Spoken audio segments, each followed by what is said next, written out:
નમસ્કાર પ્રણામ મિત્રો, જય માતાજી, જય શ્રી કૃષ્ણ.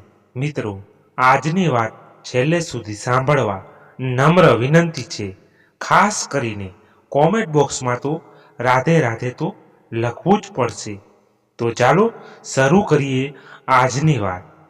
આશરે 75 વર્ષનું આયુષ્ય વટાવી ચૂકેલા ઉપેન્દ્રભાઈ પોતાના ભાડાના 2 માળિયા મકાનની ફૂલ છોડથી લબદબ બાલ્કનીમાં ધ્રુજતા પગે હાથની આંચી કંપન સાથે પોતાની આરામ ખુરશીમાં વિચારમગ્ન બેઠા હતા. એમની પૌત્રી સ્વાતિ અને પૌત્ર રચિતના ઝઘડવાના અવાજો એમના બાહ્ય જગતથી એક્ય તૂટેલા કાન પર અથડાયા અને એમની તંદ્રા તૂટી. પૌત્ર રચિતને વિડીયો ગેમ રમવી હતી અને પૌત્રી સ્વાતિ લેટેસ્ટ મેલોડી સોંગ સાંભળવા હતા. જોકે આ પહેલીવારનું નહોતું. ઉપેન્દ્રભાઈ માટે આ રોજનો ક્રમ હતો. ક્યાં પોતાના જમાનાના રાજ કપૂર, શમી કપૂર, દિલીપ કુમાર, મનોજ કુમાર, કિશોર કુમાર, રાજેશ ખન્નાના યુગલ ગીતો અને ક્યાં સંગીત અને ગીતોના નામે ચાલતો અશ્લીલાતનો સોર બકરનો વેપાર ચંદનના વૃક્ષને જેમ સર્પ વીંટળાઈને રહે એમ એકલતા તેમના જીવનને વીંટળાઈ ચૂકી હતી. કદાચ હંમેશ માટે. ક્યાંય એમના જમાનાનો નાનો ટ્રાન્ઝિસ્ટર રેડિયો, એમાં ચાલતા વિવિધ ભારતી, આકાશવાણી જેવા આખો દિવસ મન અને હૃદય પ્રફુલ્લિત રાખતા સુમધુર કાર્યક્રમો અને ક્યાં મગજમાં હથોડાના ઘા કરતા અશ્લીલ ગીતો. એમના હોઠ સુકાઈ રહ્યા હતા, જાણે અંદરથી પાણીનો શોષ વર્તાતો હતો. ગળું પાણી માંગી રહ્યું હતું, જે આંખો વાટે નીકળી રહ્યું હતું. પણ આંખોના પાણીથી તરસ કેમ છીપે? એમને પાણીની તરસ લાગી હતી અને મોટી ઉંમરના કારણે બાથરૂમ પણ વારવાર જવું પડતું હતું. પણ ન તો પુત્રવધુ સંગીતાને એમની સેવા શુશ્રૂષામાં કોઈ રસ હતો કે ન પૌત્રી સ્વાતિને એમના વૃદ્ધ ત્વચની શરમ આડે આવતી હતી. ઉપેન્દ્રભાઈ બાલ્કનીમાં મૂકેલા ફૂલ છોડના કુંડાના ટેકે ધ્રુજતા પગે માંડ ઊભા થયા અને લથડિયું ખાતા પડતા પડતા રહી ગયા. ખૂબ વાર થઈ હોવાના કારણે એમનું પાટલું પણ થોડુંક ભીનું થઈ ગયું હતું અને એમના શરીરમાંથી દુર્ગંધ પણ આવતી હતી. બાળકોનો કોલાહલ એમને માટે અસહ્ય હતો.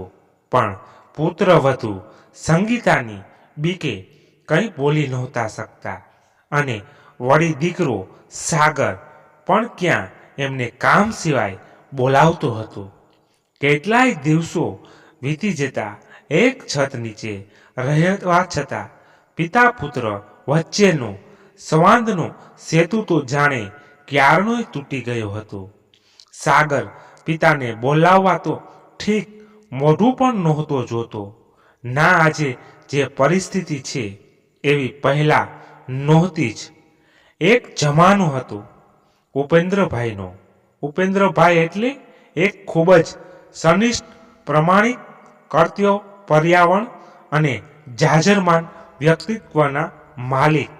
પત્ની સુધાબહેન જીવ્યા ત્યાં સુધી એમનું દાંપત્ય ખૂબ સરળ, પ્રસન્ન, ઉભય પક્ષ, ઉષ્માવાળું અને એકબીજાની કાળજીમાં મધુર રીતે વીત્યું હતું.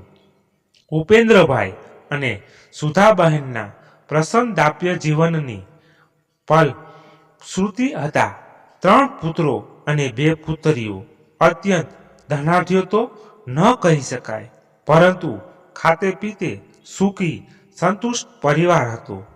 એમના પત્ની સુધાબહેન આદર્શ સનારી હતા. કરકસર એ એમનો મોટો સદ્ગુણ હતો, જેના કારણે એ ઓછી આવકમાં પણ જીવન નિર્વાહ કરી ઉપેન્દ્રભાઈને ગરીબનો સહેજે અણસાર સુધાર ન આવવા દેતા. બાળકોમાં પણ તેઓ હંમેશા નીતિમતા અને નૈતિક મૂલ્યોના સંસ્કારોનું સિંચન કરતા. ઉપેન્દ્રભાઈએ જિંદગીના કેટલાય વર્ષો જયપુરમાં વિતાવ્યા હતા. છેલ્લા 5 દાયકાથી તેઓ જયપુરમાં સ્થિત થયા હતા. એ દરમિયાન પત્ની સાથે જીવનમાં તમામ પ્રકારની તડકી છાયડીનો ખાટો મધુરો અનુભવ કર્યો હતો. જાજરમાન વ્યક્તિત્વ, મજબૂત ખડતલ બાંધો, 5 ફૂટ 9 ઇંચની લંબાઈ, બુલંદ ગંભીર અવાજ, નૈતિક મૂલ્યોસભર સાદું અને આદર્શ જીવન, સંતાનોના ઉછેર તેમજ જીવન નિર્વાહ માટે ઉપેન્દ્રભાઈએ તનતોડ મહેનત કરી હતી. પતિ પત્ની બંનેએ સંતાનોને સારું શિક્ષણ અને સારી આરામદાયક જિંદગી આપવા માટે પેટે પાટા બાંધ્યા હતા. મજૂરીઓ કરી હતી.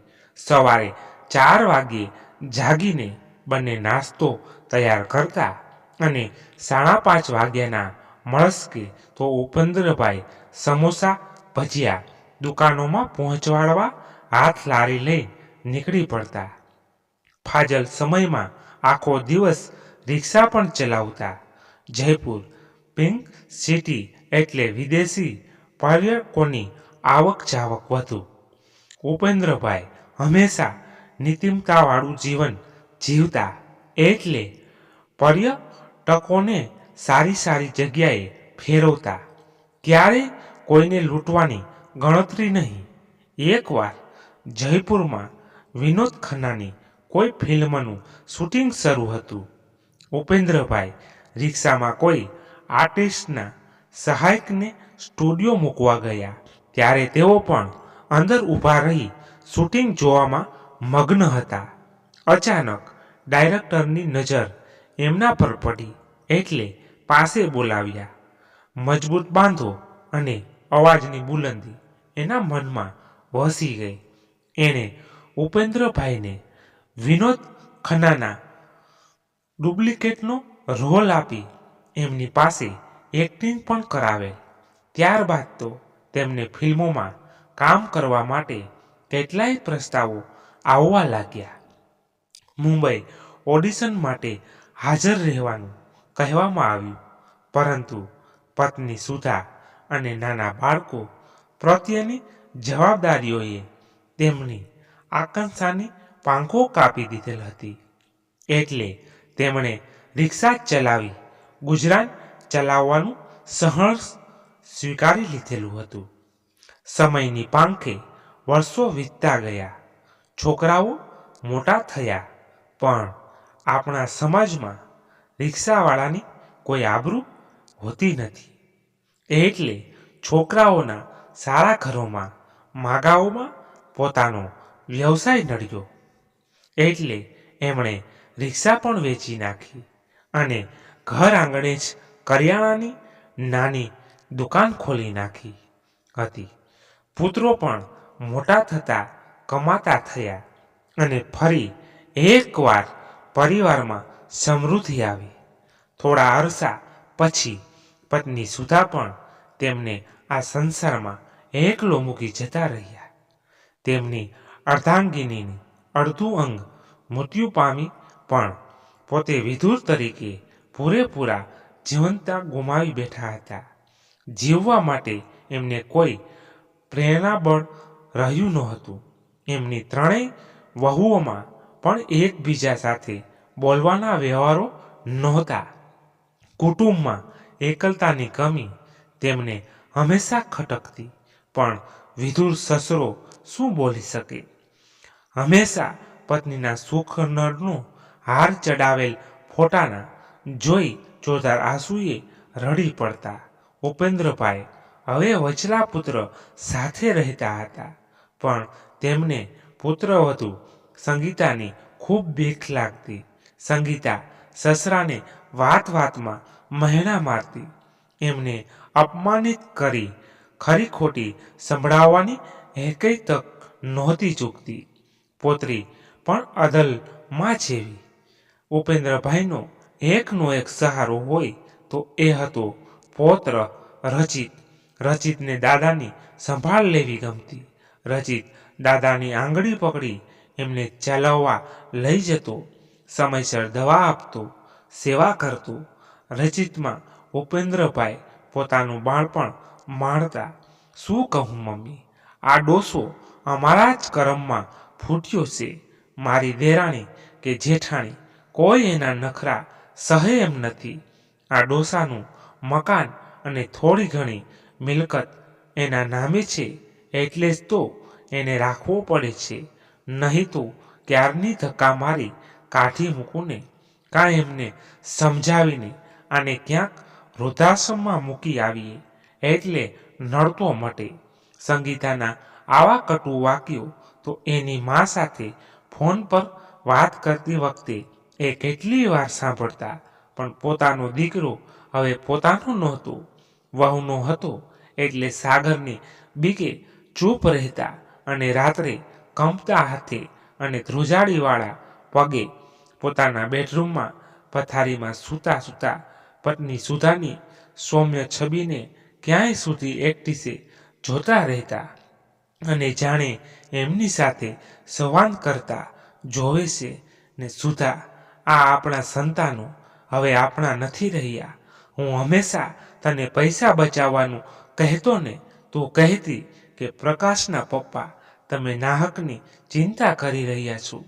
આપણા છોકરા સુપાત્ર છે, આપણી ચિંતા કરવાની શું જરૂર છે? તમે છોકરા પર શંકા ન કરો. આપણા ગઢપણમાં એ સાચવી લેશે. તારા ગયા પછી હું તો જાણે મરી જ ગયો છું. મારું ખોળિયું ફક્ત તને આપેલા છેલ્લા વચન ખાતર આ લોકો સાથે છે. આત્મા તો તારી સાથે જ જતો રહ્યો છે.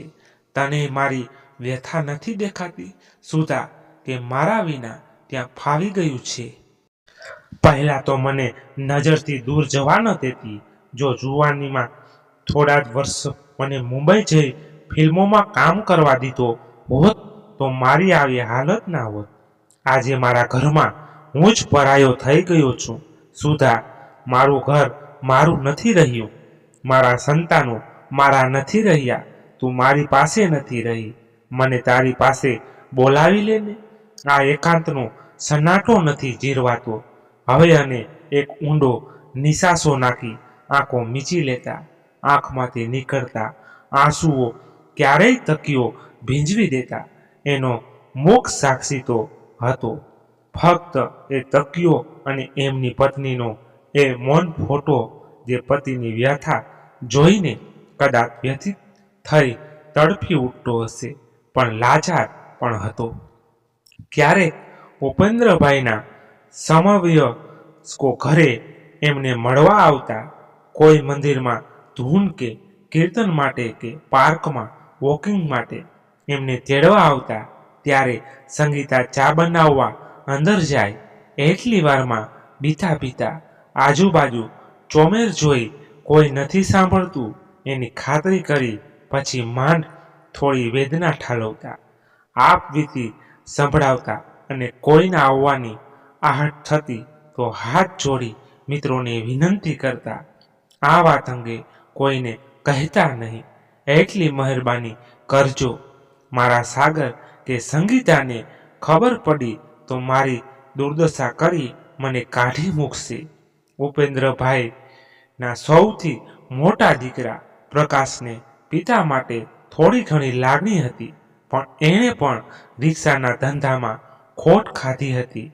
એટલે સેવા કરવાના બહાને અને ફરવા લઈ જવાના બહાને રોજ નાના ભાઈને ત્યાંથી પિતાજીને રિક્ષામાં બેસાડી બહાર ફરવા લઈ જતો અને મીઠી મીઠી વાતો કરી કરીને ક્યારેય પિતા પાસે ઘરના હિસ્સા કરાવી ઘરનું મકાન વેચાવી નાખ્યું.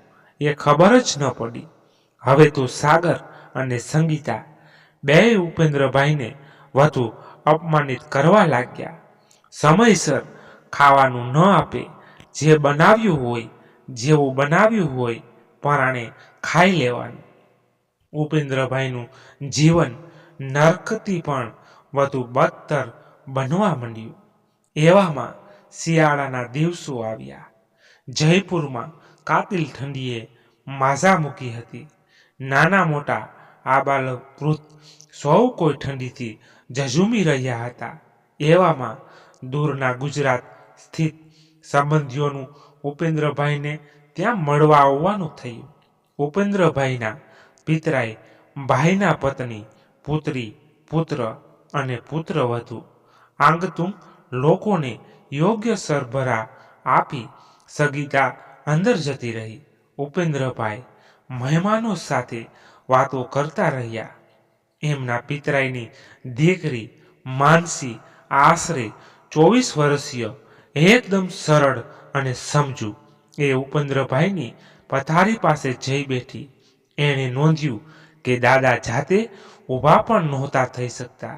હાથ પગ ઠંડીને લીધે ધ્રુજતા હતા અને કપડાં તેમજ પથારીમાં પેશાબથી ગંધ આવતી હતી. ઉપેન્દ્રભાઈએ ઘરમાં ડાબે જમણે બીકના માર્યા ધ્યાનપૂર્વક ઝાંખી નજરે જોયું અને કોઈ નથી સાંભળતું એની ખાતરી થતાં જાણે તિરાડમાંથી ધોધ વસૂટે એમ બાળ સહજ રીતે પોક મૂકીને રડવા લાગ્યા. અંદરની શૂન્યતાને સ્વજનોની કાળજીરૂપી મલમ મળી હોય એમ એમને સાંત્વના મળી. માનસીએ જોયું કે એમની નજર એમના પત્નીના ફોટા સામે જ મંડાયેલી હતી. ઘરના લોકોનું પોતાની સાથેનું વર્તન ભવિષ્યની ભીત સંભળાવતા એ રડવા લાગ્યા. ક્યાં એમનું ફિલ્મે અભિનેતા જેવું જાજરમાન વ્યક્તિત્વ અને ક્યાં આજે એમનું કંપતું શરીર. માનસી આ બધું સાંભળી રહી હતી. અંદરથી છલકી રહી હતી.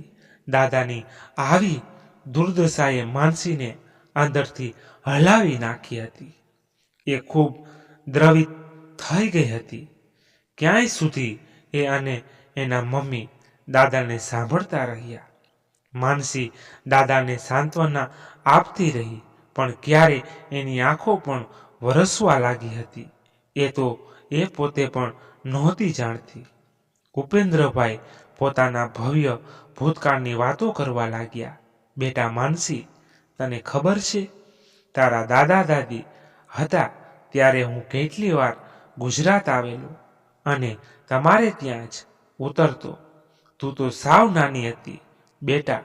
ઢીંગલી જેવી ઉપેન્દ્રભાઈ પત્નીના ફોટા સામે આંગળી ચીંધતા બોલ્યા જતા હતા.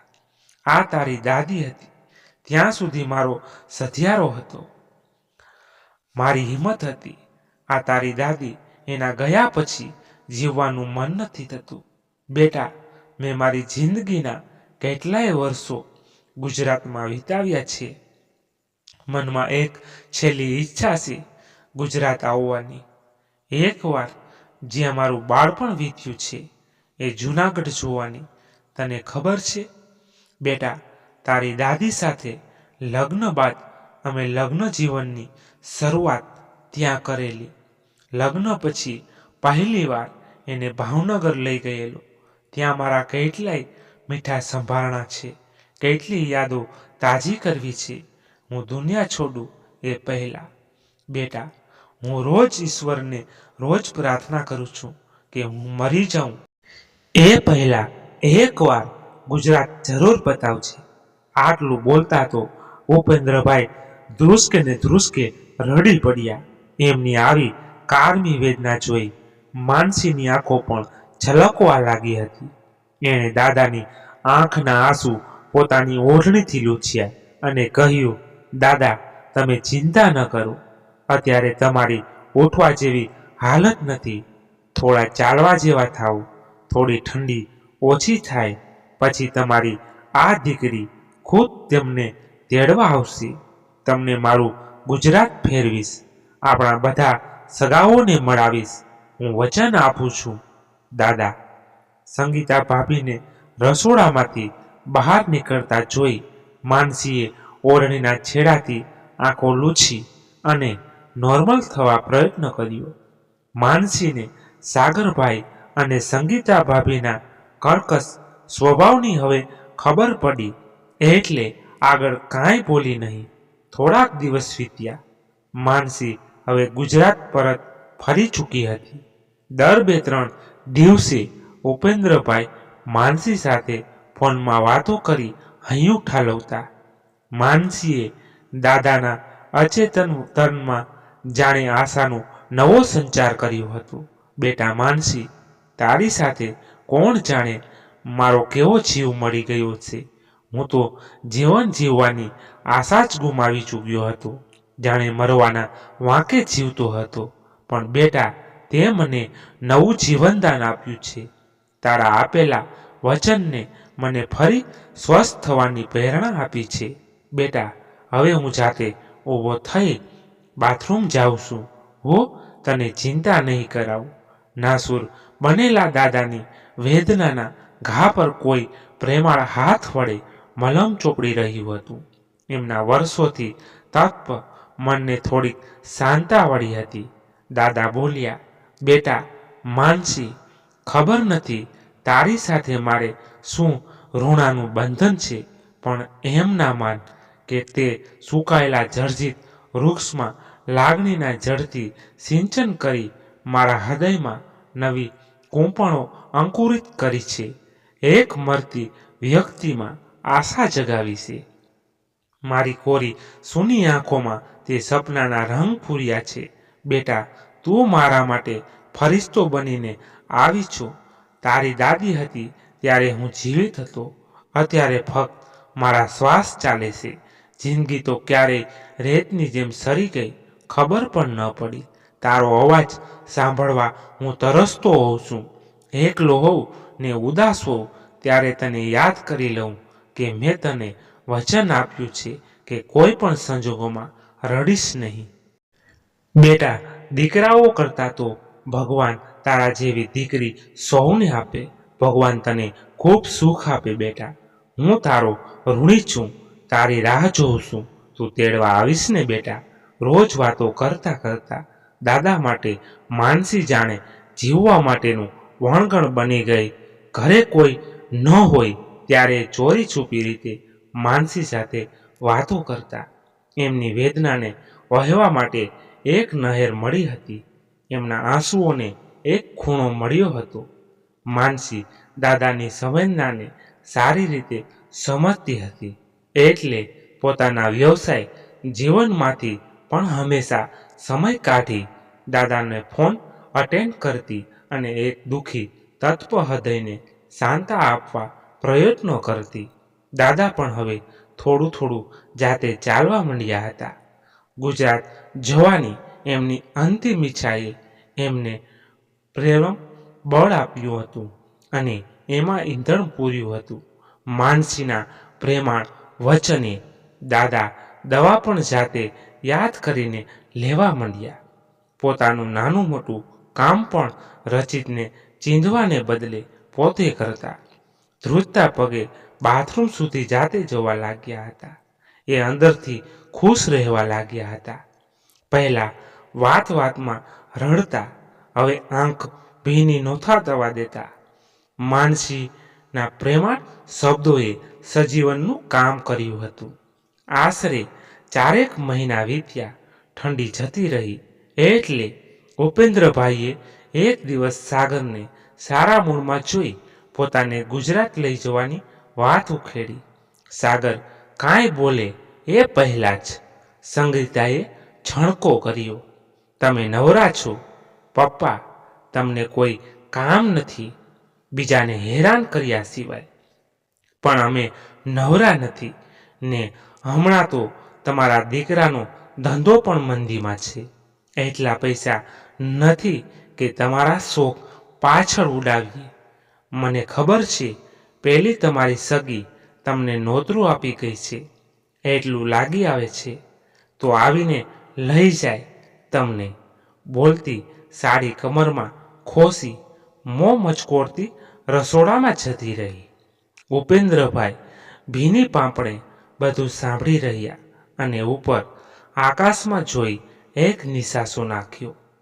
થોડા દિવસ પછી વળી એક દિવસ એમણે સંગીતાને વિનંતી કરી જોઈ, પપ્પા, અત્યારે તો બે બાળકોની સ્કૂલમાં પરીક્ષાઓ ચાલે છે, વેકેશનમાં જોઈશું કહી વાત ઉડાડી દીધી. આમ ને આમ મહિનાઓ વીતવા લાગ્યા. દાદાનો માનસી સાથે જાણે આત્મા ભળી ગયો હતો. રોજ માનસી સાથે વાત ના કરે ત્યાં સુધી બેચેન રહેતા. આખા દિવસની દિનચર્યા માનસીને સંભળાવે, પછી જ ઊંઘ આવતી. એમના મનમાં વર્ષોની બંજર જમીન પર માનસીનું નામનું કૂણું અંકુર ફૂટ્યું હતું, જેણે ઉપેન્દ્રભાઈ પર લાગણીની અમી વર્ષા વરસાવી હતી, જેમાં દાદા અને દીકરી પલળી રહ્યા હતા. એકબીજાને 900 કિલોમીટર દૂરથી ભીંજાવી રહ્યા હતા. માનસીનો અવાજ દાદાની નિસ્તેજ આંખોમાં એક અનેરી ચમક પેદા કરતું એક સપનું થોડું થોડું ઉગવા માંડ્યું હતું. પણ ભાવિના ગર્ભમાં વળી કંઈક અલગ જ લખ્યું હતું. ઉપેન્દ્રભાઈને પડ્યા પર પાટું પડે એમ ભગવાને એમને બીજો એક વસમો ઘા આપ્યો. એમનો સૌથી મોટો પુત્ર, જે એમની સાર સંભાળ લેતો, ફરવા લઈ જતો, સેવા કરતો, એનું હાર્ટ એટેકમાં મૃત્યુ થયું. દાદા પર તો જાણે દુઃખના ડુંગર તૂટી પડ્યા. પત્નીની કાળમી વિદાય, પુત્રીનું 2 વર્ષ પહેલા નિધન, હવે વહાલા દીકરાની અંતિમ વિદાય.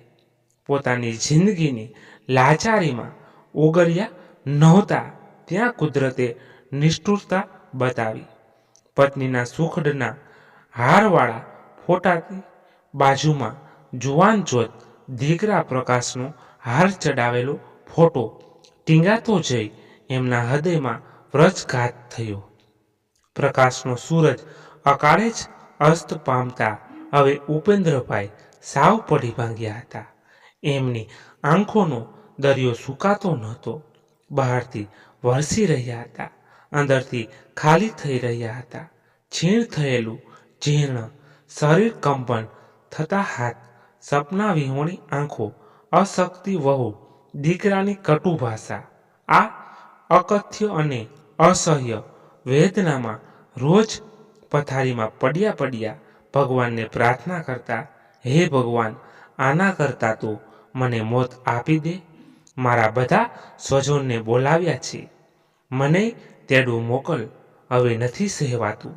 અડધી રાતે ઊંઘ ઉડે અને ગળું સુકાય ત્યારે ઘરની દિવાલો શૂન્ય મને જોયા રાખતા. પોતાની લાચારી પર ફિટકાર વરસાવતા. ક્યારેક મગજમાં કોઈ ધૂન સવાર થાય ત્યારે સ્વગત બબડતા, માનસી બેટા, હું જરૂર આવીશ. મારે મારું બાળપણ વિતાવ્યું હતું એ ભૂમિ જોવી છે. મારે હનીમૂન માણ્યું એ જૂનાગઢ જોવો છે. મારે દ્વારકાધીશના દર્શન કરવા છે. બેટા, બીજા દિવસે રાતે સાગર દુકાનેથી પરત આવ્યો ત્યારે જમતા ઉપેન્દ્રભાઈએ કહ્યું, પપ્પા, તમારી ખૂબ ઈચ્છા છે ને ગુજરાત ફરવાની? મારે સિઝનમાં થોડી મંદી છે. હું કાલે જ ટિકિટ બુક કરાવું છું. આવતા અઠવાડિયે તમને લઈ જઈશ. સંગુને બાળકો ભલે અહીં રહેતા. સંગીતા આ બધું સાંભળી રહી અને અણગમો બતાવી રસોડામાં જતી રહી. ઉપેન્દ્રભાઈ કશું બોલ્યા નહીં. બસ એક ઊંડો નિસાસો ભરી જમવાનું પૂરું કરી બેડરૂમમાં જતા રહ્યા અને બારણું બંધ કરી દીધું. થોડી વાર પછી સાગરના બેડરૂમમાંથી મોટેથી ઝઘડવાનો અવાજ આવતો હતો. ઉપેન્દ્રભાઈના કાને શબ્દો પડ્યા, શું જરૂર છે ડોસાને ત્યાં લઈ જવાની? એની પેલી નવી આવેલી સગી પાસે આપણે આટલા વર્ષોથી સેવા કરીએ છીએ. શું આપ્યું? આપણને પૈસા તમારા ભાઈઓને આપી દીધા છે. શું ખબર પેલી સગીને શું આપી આવે. આ ઉંમરે આવે કામ કરતા શરમ નથી આવતી. આપણા બાળકો પર શું અસર થશે. હું તો કહું છું કાલે જ વૃદ્ધાશ્રમ મૂકી આવું, પછી જેને લઈ જવો હોય ત્યાં લઈ જાય. ઉપેન્દ્રભાઈએ માનસીને ન રડવાનું વચન આપ્યું હતું, પરંતુ પાળી ન શક્યા. અંદર છાની છાની તિરાડ પડતી રહી. વહુ દીકરો બાજુના રૂમમાં એસીમાં ઘસઘસાટ સૂતા હતા. સંગીતાને છાની છાની ખુશી હતી કે એનું તીર બરાબર નિશાને લાગ્યું હતું. બસ આજની રાત, કાલે સવારે સસરાનો રસ્તો થઈ જશે. સાગરના કાનમાં ઝેર રેડાઈ ગયું હતું. બીજી તરફ બાજુના રૂમમાં ઉપેન્દ્રભાઈ પથારીમાં ફસડાઈ પડ્યા. આંખ મીચી તો માનસીના દાદા દાદા શબ્દો કાનમાં પડઘાયા. ગભરાટમાં આંખ ખોલી તો સૂનો ઓરડો, સામે પત્ની અને પુત્રના હારવાળા ફોટા. ફરી આંખ બંધ કરી તો ગુજરાત, ત્યાંની વર્ષો સુધી ખૂંદેલી શેરીઓ, પરિચિત રસ્તાઓ. પોતે મિત્રો સાથે બેસતા એ દુકાનની પાળીઓ, ગિરનારનો ડુંગર, તળેટીના જંગલો, દ્વારકાનો ઘૂઘવતો સમુદ્ર, બધું માનસપટ પર અંકિત થવા લાગ્યું. માનસી બેટા, હું આવું છું, જલ્દી આવીશ, તારી પાસે આવી રહ્યો છું. સુધા, ચાલ મારી સાથે ફરી જૂનાગઢ, જ્યાં આપણે હનીમૂન મનાવેલ. સુધા, સુધા.